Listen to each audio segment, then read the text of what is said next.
Hey there, my fellow parents. Do you ever feel stuck in a rut just going through the motions day after day?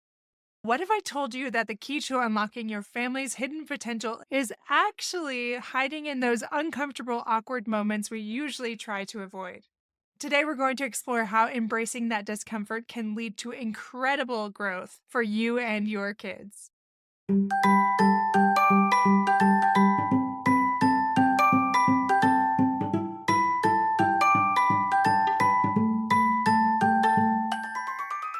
Hey parents, welcome to Fulfillment Therapy. Do you want to raise your kids better and have a stronger marriage? Are you up late at night researching marriage and parenting tools and self-care tips? Do you start each day hoping for deeper connections and less chaos, but it ends with family arguments and going 12 different directions again? My name's Kendra, wife, mom, therapist, and growth enthusiast. It wasn't until I discovered how to fulfill my unmet needs that I was finally able to show up as my best self as a spouse and parent. I realized that by meeting my needs, I could more fully meet the needs of my family with more energy and less resentment. In this podcast, I teach parents skills like boundary setting, prioritizing personal needs, communication, and claiming ownership. Just like my clients, you'll be shocked by the improvement in your marriage, parenting, and personal life when you focus on fulfilling your important unmet needs. Ready to prioritize yourself so you can quit mentally throat punching people? Then grab those earbuds and head outside, and let's walk and talk.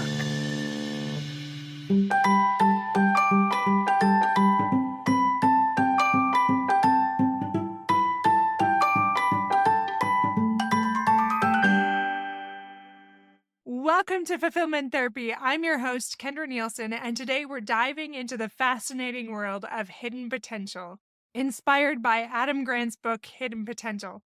We're going to explore how embracing that discomfort and seeking those awkward situations can actually be the key to unlocking our true capabilities. And I love this when I read this book by him, and I want to share some of those concepts with you today. In this book, he challenges the notion that success is primarily determined by our innate talents, but instead he argues that everyone has untapped potential that can be developed. His book emphasizes how potential is not about where you start, but about how far you travel, and focuses on character skills and growth mindset and embracing discomfort as key factors in achieving greater things than ever before. I know many of us are getting near the end of the school year and looking towards summer. It's easy to fall into complacency. During this time, have you stopped stretching yourself? Have you stopped becoming who you're meant to be to some degree or another? And not only for yourself, but for others, because you're getting into that mundane part of living before the summer comes. If that's you, there is no worry. We all get there. And this podcast is just about small, simple ways to lean into growth and to increase fulfillment in our life. So let's consider some simple ways to maximize your potential. The first thing you can do is seek out discomfort. If you're comfortable, you're doing it wrong. And that was said by psychologist Ted Lasso. When I first heard that really was highlighted in my mind. This can apply to many things, from learning new languages to maybe even trying new exercises at the gym, or maybe it's even with our faith, like deepening our understanding of the scriptures or of God. For parents, this might mean volunteering to lead a school project that you've never done before, or initiating a difficult conversation with your teen about their future, whatever that might be. But there are ways all around us to seek that discomfort. They have a lot of interesting examples and experiences throughout the book, but they talked about different studies that show that people who intentionally pursue discomfort when learning performed so much better. And I thought, I don't think I've ever sought to be uncomfortable or to embrace that awkwardness, like they talked about it in the book. But what a fun thing that would be to encourage your family to do. I just want you to focus on being awkward. Find those opportunities where you can experience awkwardness, because that means you're growing and you're thriving and you're in this new zone that you don't usually get to be in. And that's where amazing things begin to happen. I want to give you a quick example here. At the gym, I've had this friend forever. He's probably in his 80s. His name's Mel, and he's the most amazing little Hispanic man. I just love him. He's so full of light. And he always tries to get me to speak Spanish with him, and I'll try just one or two words, and then I'll get really shy and awkward, and I'll change the subject. But it's because I'm awkward when it comes to stringing a bunch of words together, even though my vocabulary at this point is pretty good when it comes to Spanish words. I don't practice outside of those lessons, and I panic every time. I don't want to be awkward. And it's not that I have such a big ego that I can't handle being awkward, but I notice that my friend that sometimes goes with me at the gym, she's willing to just throw out anything and let it be wrong. And it's harder for me to do that. The longer that I'm competent in different areas in my life, the harder it is for me to show up incompetently and mediocrely. Is that even a word? I don't know. But allowing for those spaces of being terrible at something. But that is so good for us to model for our kids. And so I need to practice what I'm preaching here and throw myself into that awkwardness. There's plenty of areas that I do, but more for joking and silliness, but doing this regularly.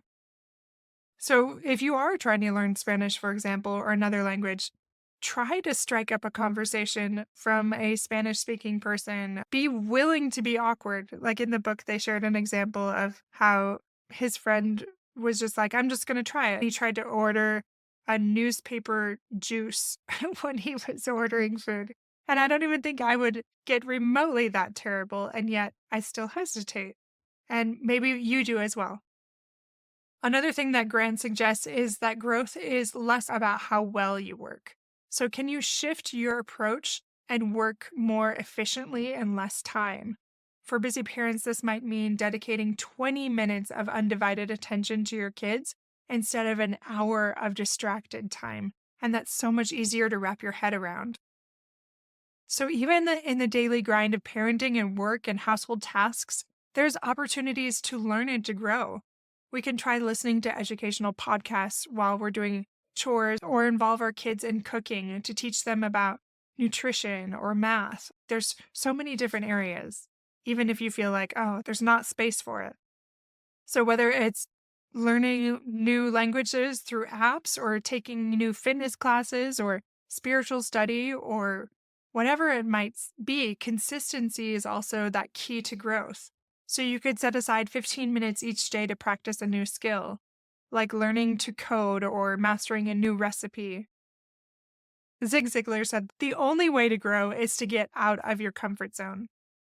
And Carol Dweck talks about mindset. She wrote the mindset book. She says, no matter what your ability is, effort is what ignites that ability and turns it into accomplishment. Recapping just those few things, it's about putting in that effort, that ability. It's about finding any opportunity to be uncomfortable, to just be bad at something and practice that. And then also reframe discomfort as progress. So when you feel uncomfortable, remind yourself that this feeling is a sign of growth. Kristen Laura says this, growth is uncomfortable because you've never been here before.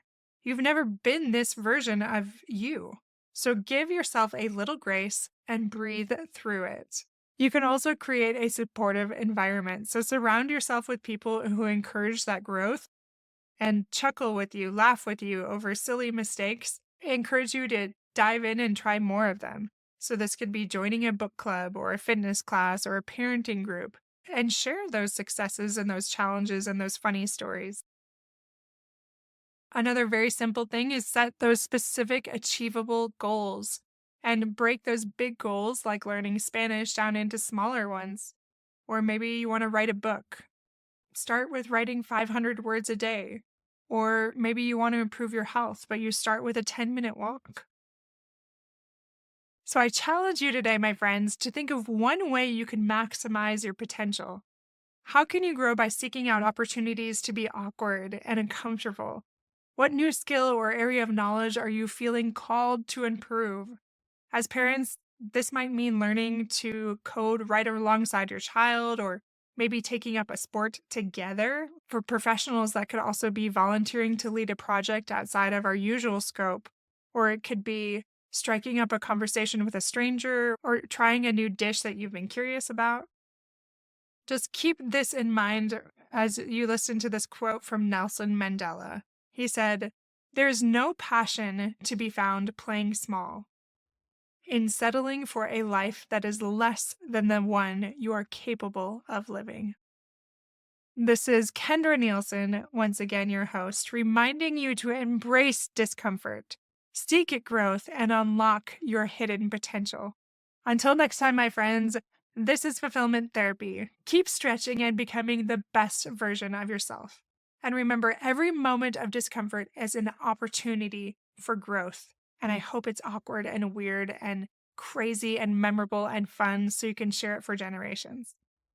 Embrace it, learn from it, and watch yourself transform. Take care, my friends. Thank you for listening. And don't forget to check out our courses and our blog on fulfillmenttherapy.org. These things will help you take your life to the next level if you need that extra help and accountability and some simple structure from someone you can trust. Go get it. Go check it out. Sign up for those courses. You will not regret it. I promise you.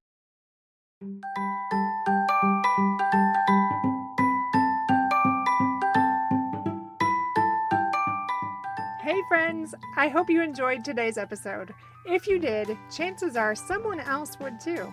Would you take 30 seconds to share this with a friend who's looking for greater family fulfillment? And while you're sharing, tell me what you think about the show by leaving a review on Apple Podcasts. It refuels me when I hear this podcast is helping you. No matter what your house or your hair looks like, I'll meet you back here every Monday and Thursday morning for more episodes. Until then.